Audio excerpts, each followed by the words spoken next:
बहुजन संघटक या फेसबुकवर नियमित पाहणारे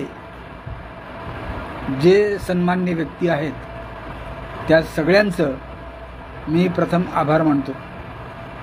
बऱ्याच दिवसापासून माझ्या प्रकृती अस्वास्थ्यामुळे मला आपल्या बहुजन संघटक या फेसबुकवर येता आलं नाही, त्याबद्दल मी आपल्या सगळ्यांची दिलगिरी व्यक्त करतो। आज राहुल खांडेकर यांनी मला म्हटले की तुम्ही आता बोलायला सुरुवात करा, म्हणून मी आपल्या समोर उपस्थित झालो आहे।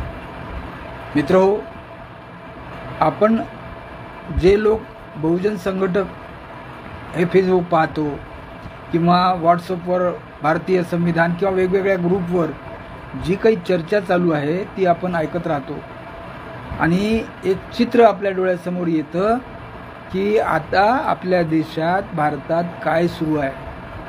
हे कशाचं लक्षण आहे की ही सगळी मंडळी आणि आपण सुद्धा या चर्चेत, या संमेलनात, मोर्चात, कुठे धरणे आंदोलनात आपण हिरहिरीने भाग घेताना दिसतो।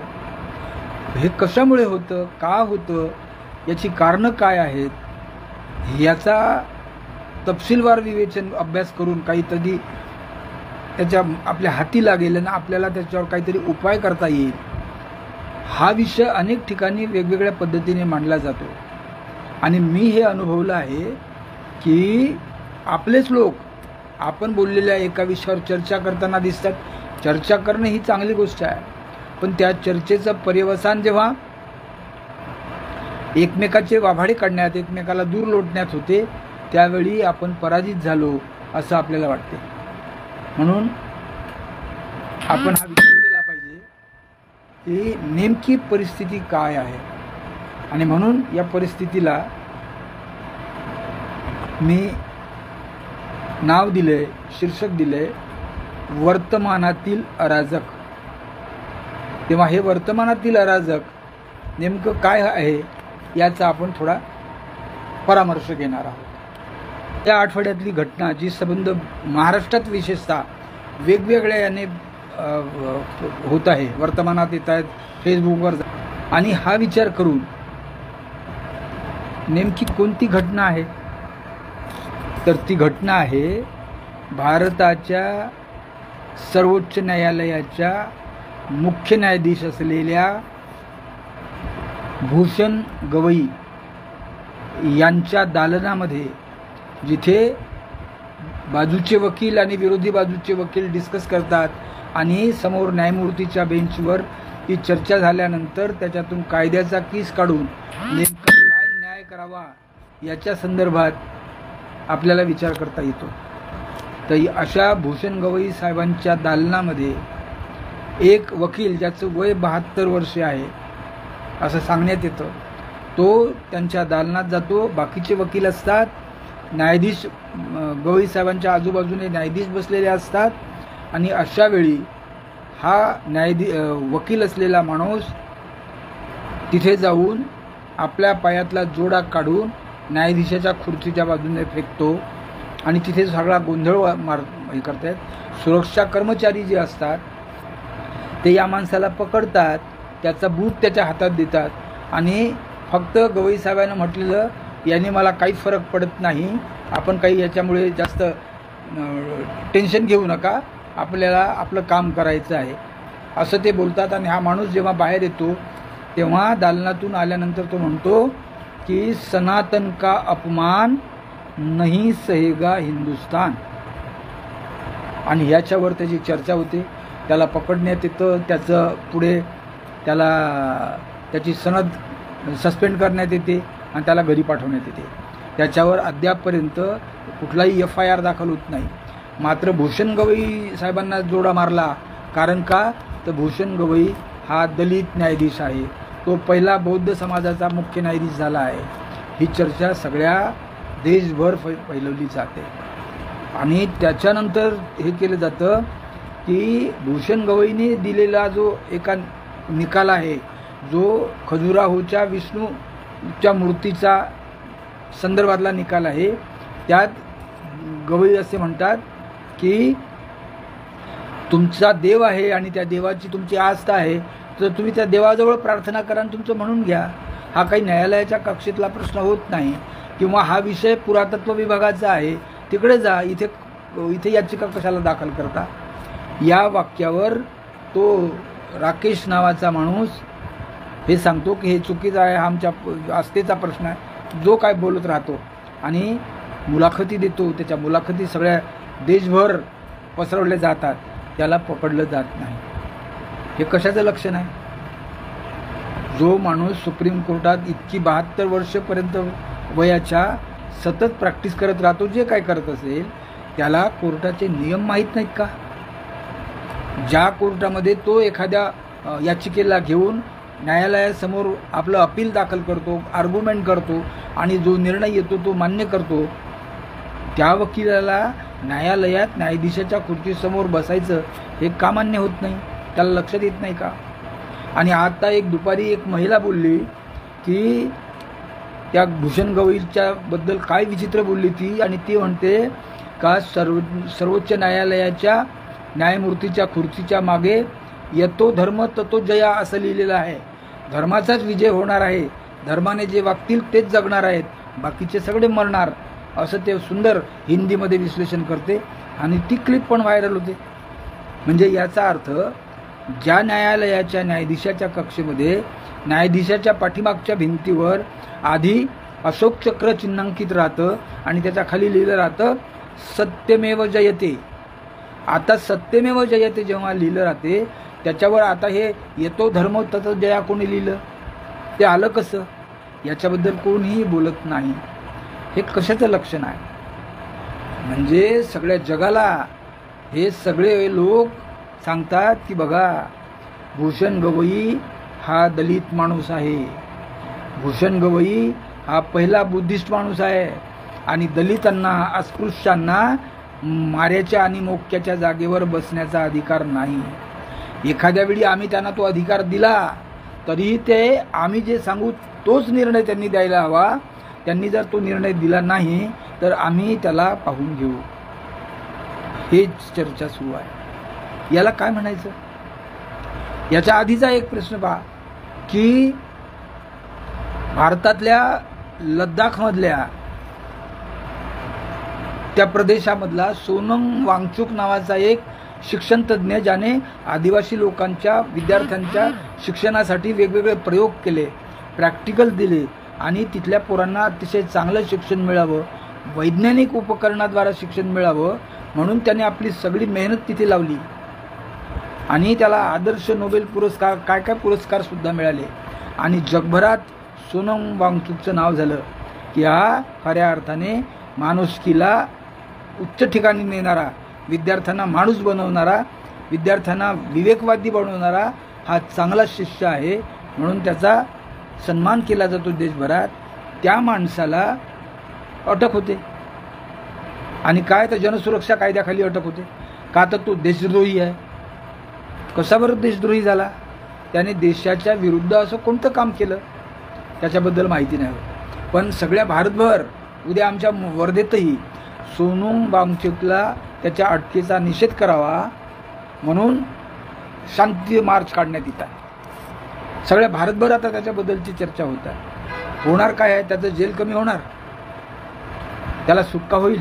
याच पद्धतीने महाराष्ट्रामध्ये आनंद तेलतुंबडे नावाच्या एका चांगल्या विद्वान प्राध्यापकाला त्याने एक पुस्तक काय लिहिलं, त्याचे अनेक पुस्तकं आहेत, पण तो देशद्रोही निघाला आणि म्हणून त्याला अटक केली, जेलमध्ये टाकलं. याच आधी जो महाराष्ट्राचा गृहमंत्री राहिलेला माणूस अनिल देशमुख, त्याच्यावर कोट्यावधी रुपयाचा घपला केला म्हणून त्याला जेलमध्ये टाकलं. आणि जेव्हा तो बाहेर निघाला तेव्हा लक्षात आलं की त्याने घपला केलाच नाही, पण त्याला सजा तर झाली. तो 1 वर्ष जेलमध्ये राहिला. हे सगळं भानगड काय आहे याचा विचार केला पाहिजे.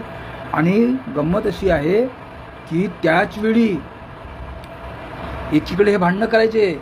आता पहिल्यांदा काय केलं, मराठ्यांना आरक्षण द्या म्हणून जरांगे पाटील नावाच्या माणसाला पुढे करण्यात आलं, त्याला मराठ्यांचा नेता बनवण्यात आलं आणि त्याने आम्हाला आरक्षण द्या, कुणबी ओबीसी मधून आरक्षण द्या ही त्याची मागणीसाठी त्याने कित्येक वेळा उपोषणं केले, मोर्चे काढले, अजूनही त्याचं काम सुरूच आहे.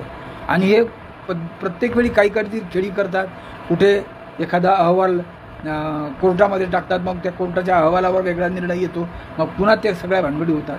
म्हणजे कुणबी मराठ्यांचं भांडणं सुरू करायचं आणि गुपचूप राहायचं, आणि हे आपल्या लक्षात येऊ देत नाही. आणि मग कुणब्यांची भांडणं सुरू होतात ओबीसींची, की आमच्या हिताचं आरक्षण नाही द्यायचं, म्हणजे मराठ्यांना कुणबी प्रमाणपत्र द्यायचं नाही, हा लढा सुरू होतो. मराठे म्हणतात की आम्हाला सगळे सोयऱ्यांना कुणबी करा. भांडण कोणाचं आहे? कुणबी समाजाचं. त्याच वेळी आपल्या लक्षात येत नाही ब्राह्मण समाजाला 10% आरक्षण दिलं जातं आणि ते भरल्याही जातात जागा, कोणाच्या लक्षात येत नाही. आणि मग तिसरी गोष्ट येते की अरे तसं झालंय का, मग धनगर लोकांचा मोर्चा निघतो, मग बंजारा लोकांचा मोर्चा निघतो की आम्हाला आदिवासी प्रवर्गातून आरक्षण द्या. हे भानगडी कशाच आहे? हे कोण लावत आहे? यांना कळतंय का की याच्या मागचे सूत्रधार कोण आहेत? अजिबात कळत नाही. त्याच्यानंतर येतं की भारताचा एवढा पैसा, एवढा सगळा हे झाला, म्हणजे भारत आर्थिक दुर्बल झाला, करोडो लाखो कोट्यावधी रुपयाचं कर्ज त्याच्यावर आहे, आणि तरी कर्ज घेतात. आणि दुसरीकडे भारत पूर्णपणे कंगाल करण्यात आला, आणि 2021 म्हणजे 20 लोकांच्या हातात या देशाची पूर्ण अर्थव्यवस्था छोट्या मोठ्या स्वरूपात देण्यात आली. म्हणजे बघा, 3-3.5% लोकांच्या हातात या देशाच्या 97% लोकांची अर्थसत्ता आहे, आणि बाकीचे सगळे भुके कंगाल करण्याचा त्यांचा प्लॅन सुरू आहे. आणि देतात काय की 80 करोड लोकांना आम्ही अन्नधान्य वाटू, आनंदाचा शिदा ही योजना राबवू. आता पैसे नसल्यामुळे ती बंद. मग पुढे येते की लाडकी बहीण योजना, आणि लाडक्या बहीण योजनेला आम्ही त्यांना 1500 रुपये देऊ. आता बिहारमध्ये 3000 रुपये 30,000 रुपये देऊ. हे देणारे कोण आहेत? यांच्याकडे पैसे कुठून येतात? हे आपल्या लक्षातच येत नाही, आणि आपण भांडणं करत राहतो. आणि मग हे मिळालं नाही, मग मुख्यमंत्री वेगळं बोलतो, गृहमंत्री वेगळं बोलतो, वित्तमंत्री वेगळं बोलतो, आणि सगळ्यांची भांडणं लावली जातात. हे बरोबर अराजक एकमेकांमध्ये भांडणं लावण्याचं षडयंत्र कोण करत आहे, कशामुळे होत आहे, याच्या मागची पार्श्वभूमी काय आहे, यातून निष्कर्ष काय निघणार आहे, याचा विचार कोणत्याही विचारपीठावर होताना दिसत नाही, याचा विचार कोणत्याही सेमिनारमध्ये होताना दिसत नाही की हे असं का होत आहे. बस आपण रिॲक्शन करतोय. त्या माणसाने बूट फेकून मारला, आपण रिॲक्शन करत आलो. तो म्हणतो की ही माझी रिॲक्शन आहे का विष्णू आमच्या देवतेबद्दल त्यांनी अपमान केला. म्हणजे भानगडी नेमक्या कोण लावून देतं आणि कोण करतं याचा विचार केला पाहिजे.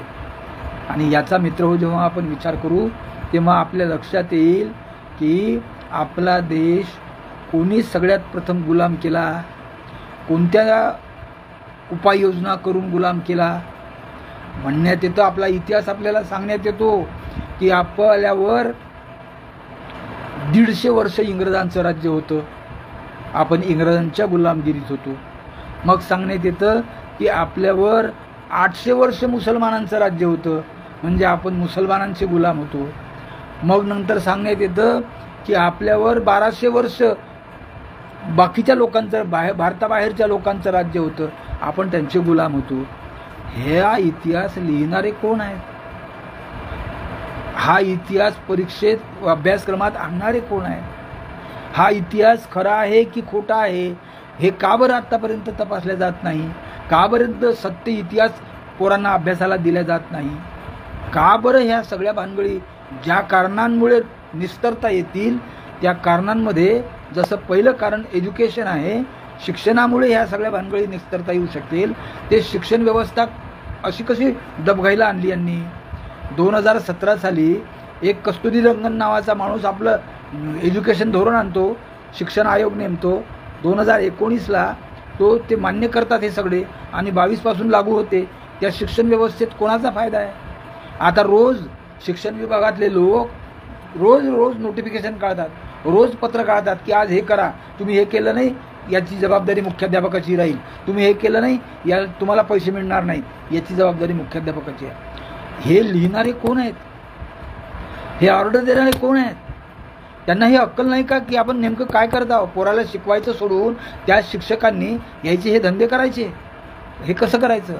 जे पोरं शिकून परीक्षा देतात आणि नोकऱ्यांवर लागतात, क्लास 1 क्लास 2 ऑफिसर्सच्या किंवा सरकारी नोकऱ्या किंवा खाजगी नोकऱ्या, त्यांचं एज्युकेशन तर आता सोडून द्या, परीक्षा घ्यायच्या आणि परीक्षेमध्ये धिंगाणा करायचा.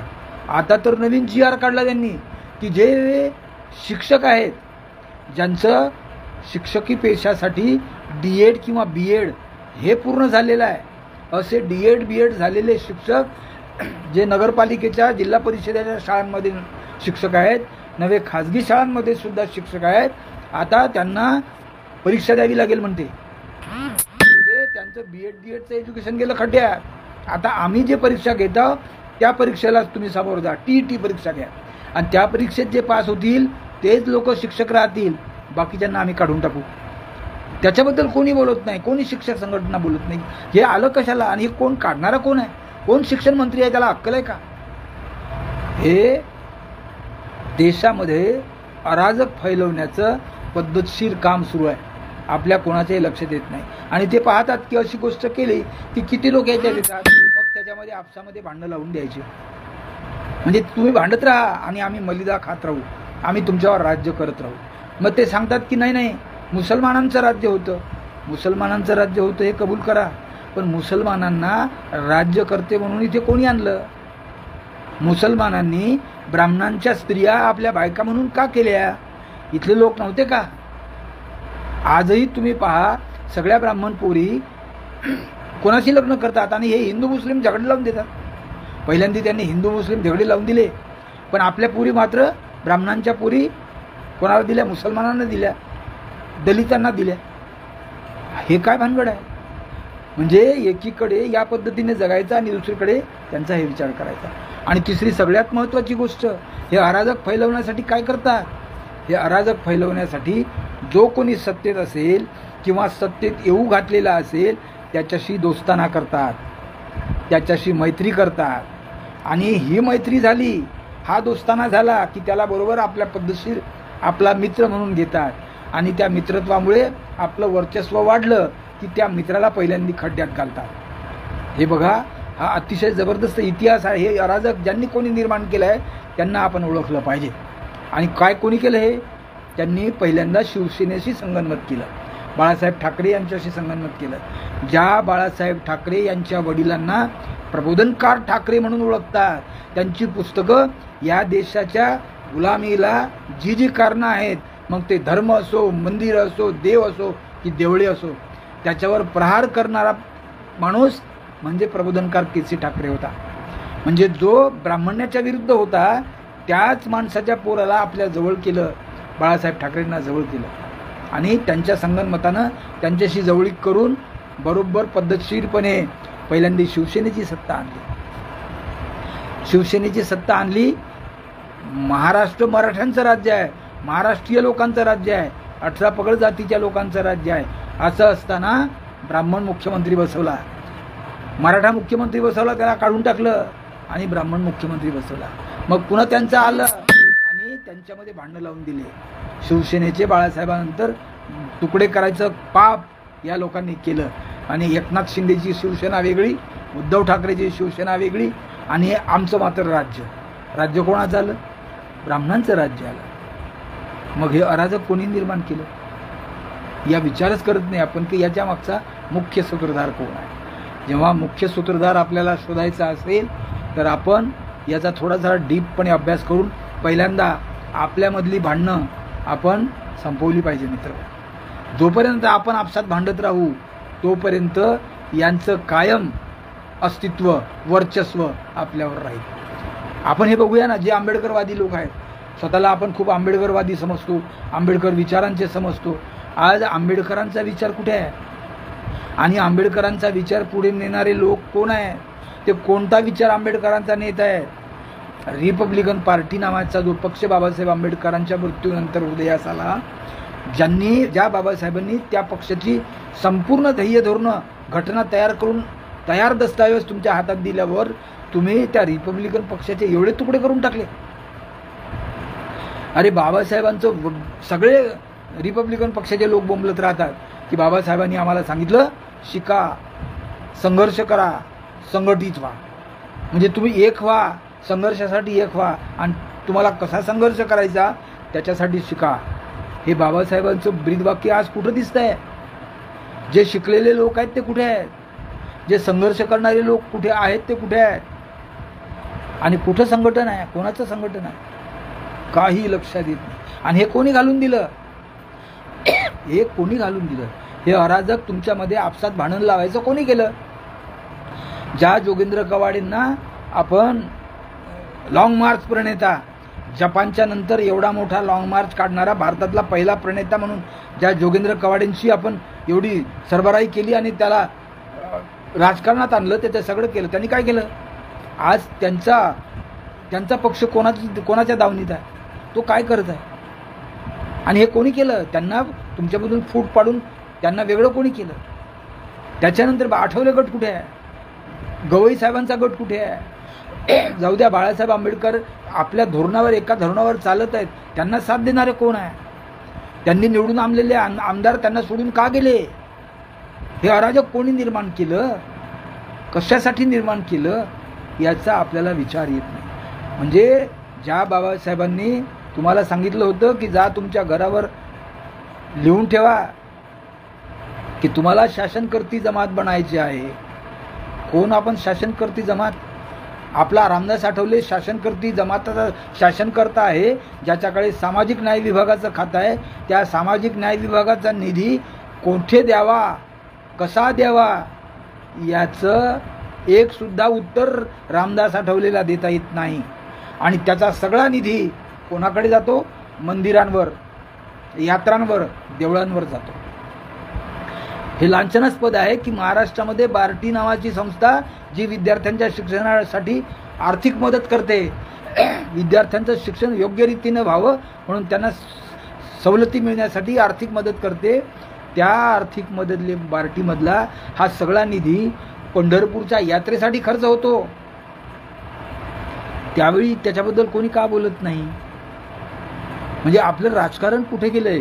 आंबेडकरी विचारांचं राहिलंय का?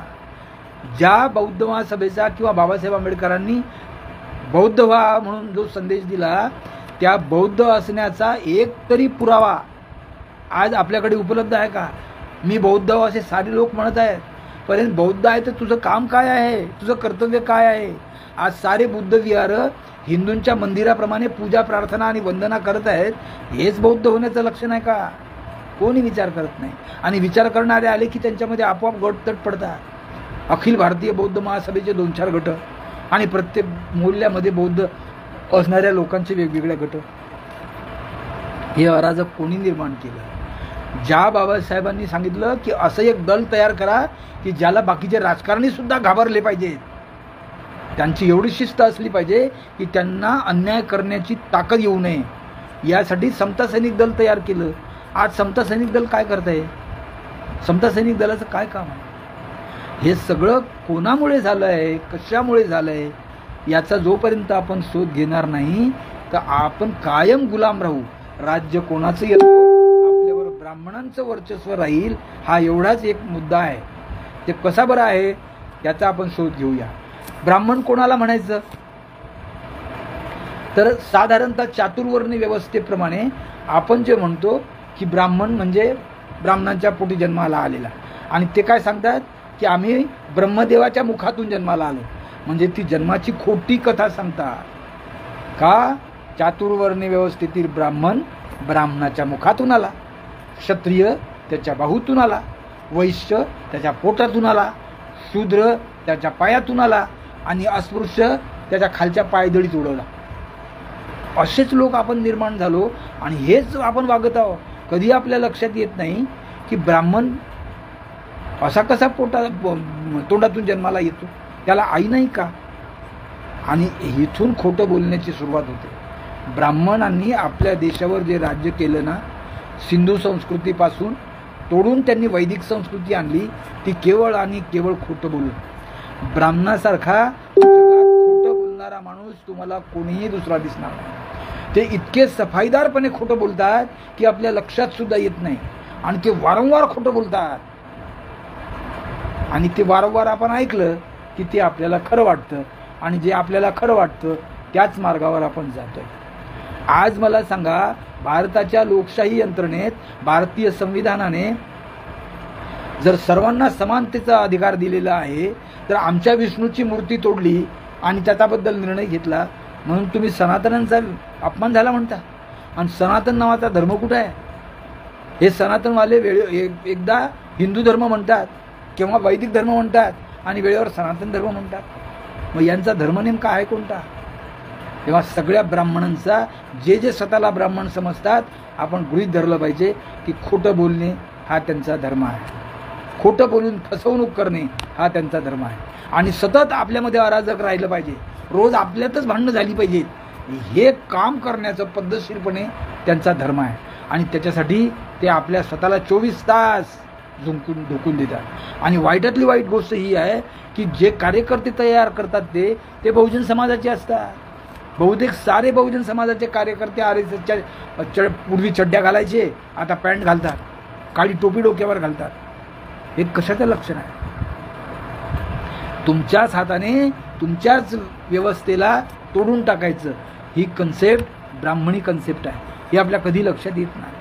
साधी गोष्ट आहे. आतापर्यंत आपण रावण जाळत आलो, दर दसऱ्याला रावण जाळत जातो. आताही आमच्या मोहल्ल्यामध्ये, आमच्या गावामध्ये रावण जाळण्याचा प्रकार झाला. कशाला रावण जाळायचं? आणि रावणाने काय केलंय? आणि दरवर्षी त्याला जाळायचं. तर रावण कोण होता?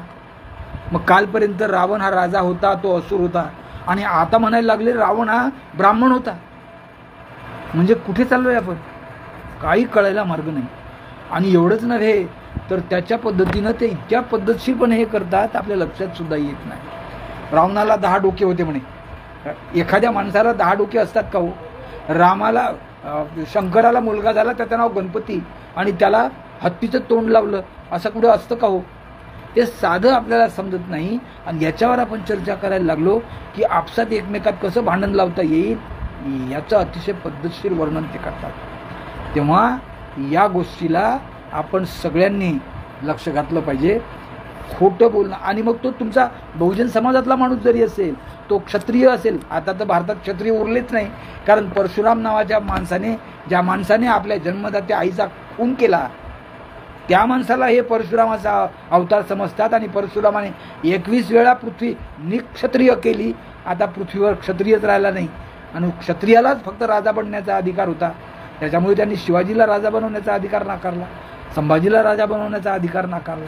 सगळ्यांना फक्त ते जो माणूस खुर्चीवर बसला त्यानं सेनापती म्हणून आपलंच ऐकलं पाहिजे, त्यानं स्वतःचा निर्णय घेऊ नये. ही जी ब्राह्मणी परंपरा आहे ती सतत कायम ठेवतात. आणि या परंपरेला विरोध करणारा जो कोणी माणूस असेल, थोर पुरुष असेल, त्याला कसं संपवायचं याचं पद्धतशीर कटक कारस्थान त्यांच्याकडे पक्क ठरवून दिलं आहे. काय करतात ते? उदाहरणार्थ आपण आता बाबासाहेब आंबेडकरांचा विचार करू. बाबासाहेब आंबेडकरांनी 1919 साली आपल्या राजकीय जीवनाची सुरुवात केली. त्या सुरुवातीच्यामुळं काय झालं की अस्पृश्य लोकांना लोकप्रतिनिधित्व मिळालं पाहिजे, सत्तेत भागीदारी मिळाली पाहिजे, नोकऱ्यांमध्ये भागीदारी मिळाली पाहिजे, म्हणून इंग्रज सरकारला आपला अर्ज केला, खलिता तयार केला. आणि त्याच्यावर इंग्रज सरकारने पुढे कारवाई सुरू केली. आणि मग ज्या वेळी बाबासाहेब आंबेडकरांनी इंग्रज सरकारजवळ आपली निवेदनं दिली, आपली गाऱ्हाणे सांगितली, त्या लोकांनी ते मान्य केली. त्याचा परिणाम काय झाला का 1935 साली आपल्या देशामध्ये अनुसूचित जाती आणि जमातीची जनगणना जी झाली होती त्यानुसार त्यांना रिझर्वेशन मिळालं. तेच रिझर्वेशन त्यांनी भारतीय संविधानात 330 ते 342 या 13 कलमांमध्ये आणलं. तेच रिझर्वेशन त्यांनी भारतीय संविधानाच्या 15, 16, 21 कलमांमध्ये, 29 कलमांमध्ये आणलं.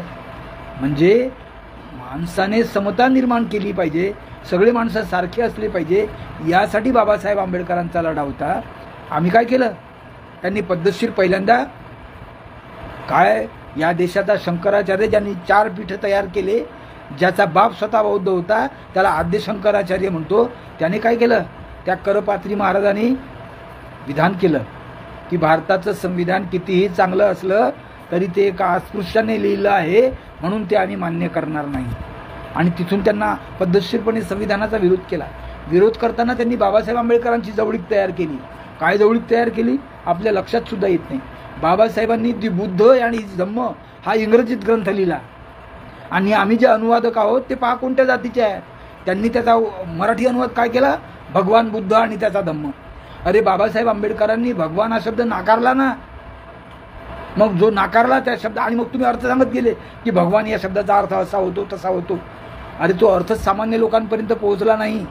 त्याचा अर्थ फक्त देव एवढाच जर पोहोचला, परमेश्वर जर एवढाच पोहोचला असेल, तर तुमचं ते अभ्यासाचं ते कबाड कशाला वाचतील, ते सरळ करतील. आणि त्याचा परिणाम असा झाला की सगळ्या बुद्ध विहारांमध्ये ज्याप्रमाणे हिंदू धर्मांमध्ये पोथ्या वाचतात मंदिरात किंवा घरी, तशा पद्धतीने भगवान बुद्ध आणि त्याचा धम्म मंदिर बुद्ध विहारांमध्ये आपण पोथीसारखं वाचत आहोत.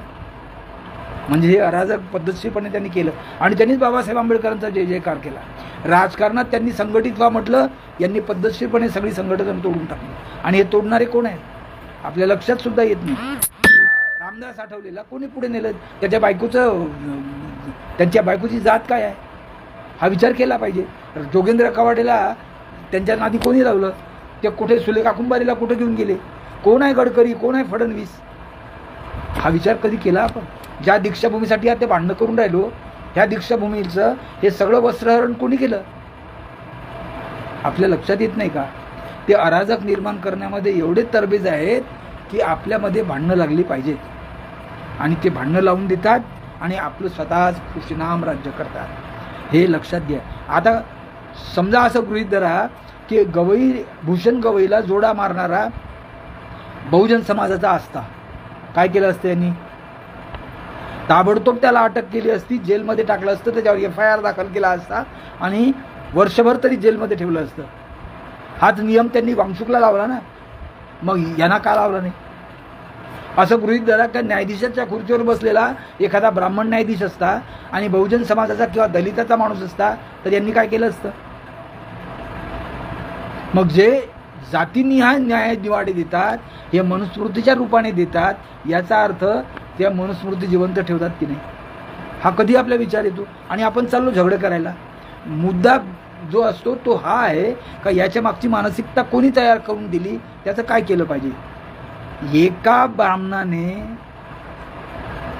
गांधीचा खून केला, तो खून करणारा वेगळा हत्यारा होता, पण त्याच्या डोक्यात हे सगळं भरणारा माणूस होता. त्याला आपण स्वातंत्र्यवीर केलं ना, आणि अजूनही स्वातंत्र्यवीराचे गोडवे गात आहोत. आणि त्या नाथुराम गोडसेने काय केलं, त्याची पुस्तकं आपण छापतो आणि सांगतो की गांधीने द्विराष्ट्रवादाची कल्पना मांडली, ती हाणून पाडली, म्हणून आम्ही त्याचा खून केला. ते सोडत नाही. अहो, ते ब्राह्मणांना सुद्धा सोडत नाहीत. त्यांच्या विरुद्ध जर कोणी वागलं असेल तर त्यांनी बघा कलबुर्गीला सोडलं नाही, त्यांनी दाभोळकरांना सोडलं नाही, अहो त्यांनी मदन मोहन मालवीयला सोडलं नाही, दीनदयाल उपाध्यायला सोडलं नाही. हा लक्षात घ्या. त्यांच्या विचारधारेच्या विरोधात जो कोणी जाईल ते त्याचा खात्मा करतात, त्याचा नेमका डोलारा करतात. बाबासाहेब आंबेडकरांना 2019 पासून काय सुरू आहे, एक तरी भारत देशामध्ये बाबासाहेब आंबेडकरांची विचारधारा कोणत्या क्षेत्रात सुरू आहे. बाबासाहेबांनी शिका शब्द म्हटला. आज शिक्षणाचा काय बोजवारा वाढलाय. तुम्ही रोज पहा, शिक्षकांनी शाळेत पोरांना शिकवूच नये, तिकडून आलेलं एज्युकेशन ऑफिसमधून आलेला पत्र त्यांना इम्प्लिमेंट करा. आणि हे का नाही केलं, ते नाही केलं, 52 शाळांनी केलं नाही, 53 शाळांनी केलं नाही. जिल्हा परिषदेचे अधिकारी डोक्याचा वापर न करता हे सांगतात. परीक्षा पद्धती झाली पाहिजे, आणि परीक्षा पद्धतीत पेपर फुटीचे प्रकरण कोण करतात, हे MPSC UPSCचे सगळे लोक कोण आहेत, एज्युकेशनमध्ये काम करणारे IAS ऑफिसर कोण आहे, आपल्या ध्यानात येत नाही. ते पद्धतशीरपणे आपल्यामध्ये अराजक निर्माण करतात, भांडणं लावून देतात. हे शिक्षणाचं झालं. आता आरक्षणाचं तसंच होणार. तुम्ही आरक्षण भांडत राहा, तोपर्यंत आरक्षण बंद. भांडून राहिले ना, जोपर्यंत तुमचं भांडण मिटत नाही तोपर्यंत आरक्षण खतम. मग आरक्षण खतम झालं तर नोकऱ्या कोणाला मिळतील, त्यांना द्यायचे आहे त्यांनाच मिळतील. आणि त्याच्यासाठी परीक्षा पद्धती लागू केली. आणि परीक्षा पद्धती कसं आहे, बदमाशी ही असते की तुम्ही तुमचं नाव लिहा, तर ते ताबडतोब म्हणतात की नाही तुमचं आडनाव लिहा. आता ज्या माणसाने जोडा फेकून मारला त्याचं आडनाव जर तिवारी आहे, तर तिवारी हा शब्द का नाही वापरला आतापर्यंत, मीडियावाले का वापरत नाही, कारण तिवारी ब्राह्मण आहेत. म्हणजे जोडा फक्त एकाच माणसाने मारला एवढंच फक्त ध्यानात येईल, पण ज्यावेळी तिवारीने मारला त्यावेळी सगळ्या ब्राह्मणांवर त्याचा रोष लागेल ना. म्हणून जोडा तिवारीने मारला हे सांगत नाहीत, मात्र भूषण गवई बुद्ध आहे म्हणून सगळे सांगत बसायचे. अरे त्या खुर्चीत बसलेला माणूस हा जातीवर बसलेला आहे का त्याच्या कर्तृत्वावर बसलेला आहे, हे आपल्याला समजत नाही. आणि हे समजून घेण्याची गरज आहे. हे जोपर्यंत आपल्याला समजत नाही तोपर्यंत ब्राह्मणांचंच राज्य राहील. अक्षरशः त्यांनी सिंधू संस्कृतीपासून आपलंच राज्य आणलेलं आहे. भलेही ते राज्यावर राजगादीवर बसले नाहीत, पण ते सेनापती म्हणून राहिले. भगवान बुद्धाची कथा वाचा ना, सेनापती होता म्हणून संघाशी संघर्ष करावा लागला. त्या सेनापतीचं नाव कोणी देत नाही. अरे राजा जर सर्वश्रेष्ठ असेल तर शुद्धोधन नावाचा राजा होता ना, तो निर्णय देईल ना. सेनापतीने कसा काय निर्णय दिला आपल्या लक्षात येत नाही. यादवराव राजाचा जो रामधरणा होता त्याचा सेनापती कोण होता? ब्राह्मण होता ना, ज्याने चक्रधराचा खून केला. आपल्या लक्षात येत नाही. आता ही सगळ्या संविधानाची जे सगळे कलम आहेत, या प्रत्येक कलमाचा विचार करा. जसं आपण असं गृहीत धरू का रिझर्व्ह बँकेचा एक कलम आहे. या रिझर्व्ह बँकेचा अध्यक्ष कोण आहे? आता ब्राह्मणच आहे ना. जाऊ द्या, वित्त आयोग होता, प्लॅनिंग कमिशन ज्याला म्हणायचे, या प्लॅनिंग कमिशनला काढून या सरकारने, मोदी सरकारने नीती आयोग बनवला. आज नीती आयोगाचा अध्यक्ष कोण आहे? कधी विचार करा ना, ब्राह्मणच आहे ना. जाऊ द्या, तुमचा निवडणूक आयुक्त ज्याला ईव्हीएम मशीन नको आहे असा बसला आहे का? तो कशाला ईव्हीएम मशीन हटवेल? तो तर ईव्हीएम मशीनच लावेल ना. तो कोण आहे? तो ब्राह्मणच आहे ना. जाऊ द्या, न्यायालयामध्ये 51 न्यायाधीशापैकी किती न्यायाधीश तुमच्या समाजाचे आहेत? ओबीसी आहेत, बहुजन समाजाचे आहेत, दलित आहे, आदिवासी आहे. किती लोक आहे? बहुमत त्यांचंच आहे ना. ब्राह्मणांच्या हातातच सगळी न्यायव्यवस्था आहे सगळ्या ठिकाणी. आणि 13 लाख वकिलांपैकी तेच वकील जिंकतात जे ब्राह्मण असतात, बाकीचे तर हरलेलेच दिसतात. हे कशाचं न्यायसूत्र आहे? सारी व्यवस्था जर ब्राह्मणांच्या हातात गेली, आता जेव्हा त्यांना वाटलं की आता सगळी व्यवस्था आपल्या हातात आली, त्यावेळी हे त्यांनी अराजक सुरू केलं पद्धतशीरपणे.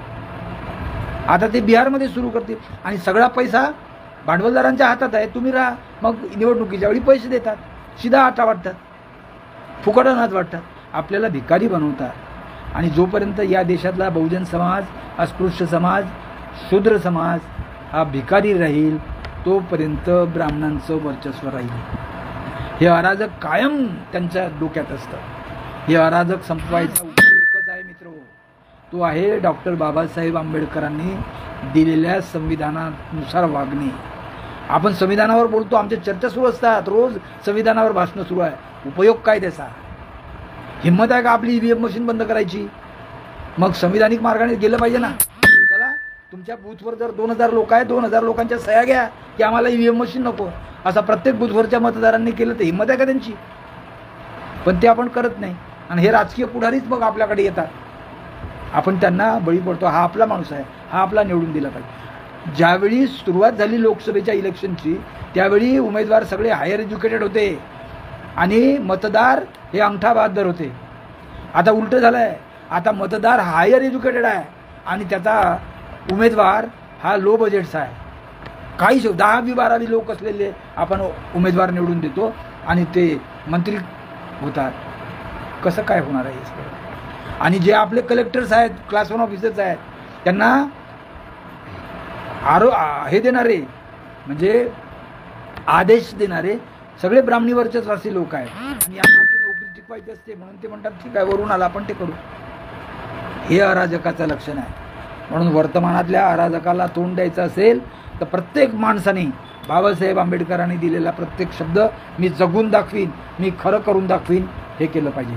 कारण आपण मैदानात उतरलो की लोक सगळं, अरे हे बौद्ध समाजाचे लोक आहे, अरे हे दलित समाजाचे लोक आहे, अरे हे धनगर समाजाचे लोक आहे, अरे हे बंजारा समाजाचे लोक आहे, अरे हे कुणबी समाजाचे लोक आहे, अरे हे मराठा समाजाचे लोक आहे. ब्राह्मणी समाजाचा मोर्चा काढला का हो कधी कोणी? ब्राह्मण समाजाने काढला का मोर्चा? आणि त्यांनी जे काही 10-15 ब्राह्मण एका ठिकाणी बसतात आणि एक आदेश पारित करतात, त्याचं कसं काय इम्प्लिमेंट होते लवकर लवकर? हे कसं आपल्या ते काही मोर्चे बिरचे काढत नाहीत, ते तुमच्यामध्ये भांडणं लावून देतात. आणि याचा अतिशय पद्धतशीर 2 उदाहरणं सांगतो आणि थांबतो. एक पहिलं उदाहरण आहे की एक फासेपारधी होता, त्याला तित्र पकडायचे आणि ते विकायचा हे होता. तो जंगलात जायचा, आपली ती जाळं हे ठेवायचा आणि तिथे तो तित्र पकडायचा. त्याच्यासाठी एक तितर त्याने तिथे ठेवला आणि तो तितर जोराजोरात ओरडायचा, अरे हा आपला माणूस आहे, आपला भाऊबंद आहे. म्हणून सारे तित्र त्याच्या अवतीभोवती गोळा व्हायचे आणि अवतीभोवती गोळा झाले की त्या जाळ्यामध्ये हा फासेपारधी ओढून घ्यायचा. ते सगळे तितर त्याला मिळायचे आणि तो ते विकायचा. आणि जो त्याचा पाळतू तितर होता त्याला पुन्हा आपल्याजवळ ठेवायचा. एक दिवस एक माणूस त्याला गेला की हे पालतू तितर जे आहे हे मला विक, याची किंमत किती आहे. एरवी तो तितर 100 रुपयाला विकायचा, पण या तितराची किंमत 500 रुपयाच्या वर आहे असं तो सांगेल. का रे बाबा. अरे म्हणे हे माझं पालतू तितर आहे, याच्यामुळे हे मला बाकीचे तितर मिळतात. हे जर नसेल तर तितर येणारच नाही ना. माझी रोजीरोटी कसं चालेल, माझं अस्तित्व कसं चालेल. आज तीच अवस्था आहे. एक रामदास आठवले तितर म्हणून घेतला आहे आणि आपण सारे तितर आपला माणूस आहे, पॅन्थरवाला आहे, दलित पॅन्थर आहे, बाबासाहेबवाला आहे आणि आपण चाललो त्याच्या मागे. त्याने एज्युकेशन इन्स्टिट्यूट बंद केल्या, त्याने स्कॉलरशिपा बंद केल्या, त्याने सामाजिक न्याय विभागाला जे अनुदान होतं ते भलकोटेच फेकून देण्यात आलं. आपल्याबद्दल लक्षात येत नाही. ही पहिली गोष्ट आहे. आपल्यातले तितर पकडायचे आणि बाकीचे आपल्या सगळ्या समाजाला गुलामीत टाकायचं, एकाला फक्त थोडंसं वर करायचं. हे अराजकाचं पहिलं लक्षण आहे. दुसरं लक्षण असं आहे की एकदा जंगलात एक सभा भरली आणि त्या सभेमध्ये आता जंगलचा राजा कोण करावा म्हणून चर्चा झाली. चर्चेमध्ये ठरलं की बा कोणाला कोणाला करायचं. त्यावेळी एक लांडगा तो म्हणतो की मला जर तुम्ही राजा केला तर मी तुमच्या सगळ्या लोकांना ब्लँकेट देईल, तुमचं थंडीपासून रक्षण करेल, मी तुम्हाला फुकट ब्लँकेट वाटील, तुम्ही मला राजा म्हणून निवडून द्या. सारे लोक म्हणाले हो हो बरोबर आहे. एक मेंढऱ्याचं एक पिलू आपल्या मेंढीच्या म्हणजे आईला म्हणते की आई हा जे लोकर आपल्याला देईल, हा जे ब्लँकेट आपल्याला देईल, ती लोकर कुठून आणेल. एवढी लोकर त्याच्याकडे आहे का की आपल्या एवढ्या मेंढ्यांना तो हे करू शकेल. त्यावेळी त्याची आई म्हणते बाळा आपल्या जे अंगावरचं लोकर हा कापून घेईल, आपल्याला नेस्तनाभूत करेल आणि त्या लोकरीचे ब्लँकेट विकून दुसऱ्याला विकेल आणि त्याला राजा करायचं. आज आपल्या देशातली सगळी धनसंपदा भांडवलदारांच्या हातात गेली आणि लिस्ट येते का परदेशी बँकांमध्ये कोणत्या राजकारणी माणसाचे किती लाख रुपये करोडो रुपये कसे गेलेले आहेत, किती बाहेरच्या लोकांकडे गेलेले आहेत. हे पैसे कोणाचे होते, हे कुठून आणले. काल मी पाहिलं, मला तर धक्का बसला. काल पोस्टामध्ये मी गेलो, जेव्हा 30 रुपयाचा रजिस्टर पोस्ट असे, 30 रुपयाचा लिफाफा भरला की तो रजिस्टर द्यायचा. आता त्या 30 रुपयाच्या ऐवजी पोस्टाने 1 तारखेपासून 50 रुपये केले, 20 रुपये वाढवले. हे कशाचं लक्षण आहे आपल्या ध्यानात सुद्धा येत नाही. आणि सारी यंत्रणा खाजगी लोकांच्या हातात देऊन टाकली. हे खाजगी लोक सगळी ब्राह्मणी काव्याने वागतात, आपले तितर होतात, आपले मेंढ्या होतात आणि राज्य त्यांचं असते. हे अराजक जर संपवायचं असेल मित्र हो, तर आपण बाबासाहेबच वाचले पाहिजेत. कालपर्यंत बाबासाहेब दलितांचे, अस्पृश्यांचे, मग बौद्धांचे. बाबासाहेब आंबेडकर जे जगामध्ये सगळ्या मानवाच्या हिताचे आहेत, मानवी विकासाचे आहेत आणि शिवाय भारतामध्ये तर सगळ्यात जास्त स्त्रियांचे उद्गाते आहेत. त्या स्त्रिया बाबासाहेबांना दलितच म्हणतात. ते बहुजन समाजाचे पुरुष ज्यांच्यासाठी 340 कलम बाबासाहेबांनी संविधानात लिहिलं आणि सगळ्यांना न्याय देण्यासाठी आयोग नेमला. तो आयोग नेमला जात नाही, त्याची जनगणना होत नाही आणि आपण भांडत राहतो. आणि मग शेवटी बाबासाहेबांचा आज बाबासाहेबांचा जय जयकार करणारे सगळ्या ब्राह्मण कम्युनिटीतले लोक आहेत ते ध्यानात ठेवा. आपण फक्त DJ वाजवतो, जयंती पुण्यतिथीला करतो, तेच येऊन भाषणं देतात बाबासाहेबांबद्दल आणि हळूच बाबासाहेबांच्या विचाराचं खच्चीकरण करतात, आपल्या लक्षात येत नाही. म्हणून हे अराजक वाढलेलं आहे. हे थांबवायचं असेल तर प्रत्येक भारतीय माणसाने बाबासाहेब आंबेडकरांची बाकीचे पुस्तकं जाऊ द्या, भारताचं संविधान. आणि मग आता येते भारतीय संविधान बाबासाहेबांनी लिहिलंच नाही, त्या कोणीतरी BN राव माणसाने लिहिलं. आणि जे सारे तो माणूस जो साधू असतो हिंदूचा, तो कपाळावर ते हे लावतो, गळ्यात माळ घालतो आणि तो सांगतो की बाबासाहेबने नाही लिखा, BN रावने लिखा. आणि आपण सगळे मान्य करतो, टाळ्या वाजवतात तिथे लोक. अरे BN राव हा टायपिस्ट होता ना, टायपिस्ट माणसाकडे एवढी अक्कल आहे का. आणि त्याच्या आधी किती लोकांनी संविधान लिहिलं ते बाबासाहेबांनी वाचलं का. बाबासाहेबांची स्वतंत्र निर्मिती आहे हे साऱ्या संसदेत विधानसभेच्या आपल्या संविधान सभेच्या लोकांनी मान्य केलं. आणि तुम्ही आता सांगत आहे म्हणजे आता तुम्ही जातीवाद आणत आहे, कारण तुम्हाला पुन्हा ब्राह्मणांचं वर्चस्व आणायचं आहे, ब्राह्मणांची गुलामगिरी करायची आहे. त्यांनी प्लॅटफॉर्म पूर्ण तयार करून ठेवलेला आहे. त्यांनी क्रीडा क्षेत्रात प्लॅटफॉर्म केला, त्यांनी शिक्षण क्षेत्रात प्लॅटफॉर्म केला, त्यांनी अर्थ क्षेत्रात प्लॅटफॉर्म केला, त्यांनी राजकीय क्षेत्रात प्लॅटफॉर्म केला. आता त्यांच्याजवळ पूर्ण व्यवस्था तयार आहे. सगळे त्यांचेच लोक आहेत. ते दिसतात ओबीसी, ते दिसतात बहुजन, पण त्यांच्या मेंदूमध्ये संघाचा विचार घुसलेला आहे. आणि संघाची परिणती इतकी आहे का ज्या संघाची नोंदणी नाही, ज्याचं रजिस्ट्रेशन नाही, ज्याचा दरवर्षीचा ऑडिट स्टेटमेंटचा अहवाल नाही, त्या संघाला 100 वर्ष पूर्ण होतात. म्हणून या देशाचा पंतप्रधान नरेंद्र मोदी 100 रुपयाचं नाणं काढतो आणि संघाच्या नावाने काढतो. कुठे चाललोय आपण? हे अराजकाचं लक्षण नाही तर काय? आणि ते पाहणार की या नाण्याला विरोध करणारे कोण आहेत, मग आपसात भांडणं लावून देतील. कारण रिझर्व्ह बँकेचा माणूसही त्यांच्यात बसलेला आहे. त्याला अक्कल नाही काय की भारतीय रिझर्व्ह बँकेचे जे नियम आणि नियमावली आहे त्यांनी वागलं पाहिजे. सगळ्या लोकांनी विचार करावा आणि आपण सुद्धा विचार करावा आणि या अराजकाला कसं थोपवता येईल या दृष्टीने प्रयत्न करावे, हीच मी आपणास नम्र विनंती करतो. राहुलने मला संधी दिली त्याबद्दल त्याचा अभिनंदन करतो आणि थांबतो. जय भीम, नमो बुद्धाय.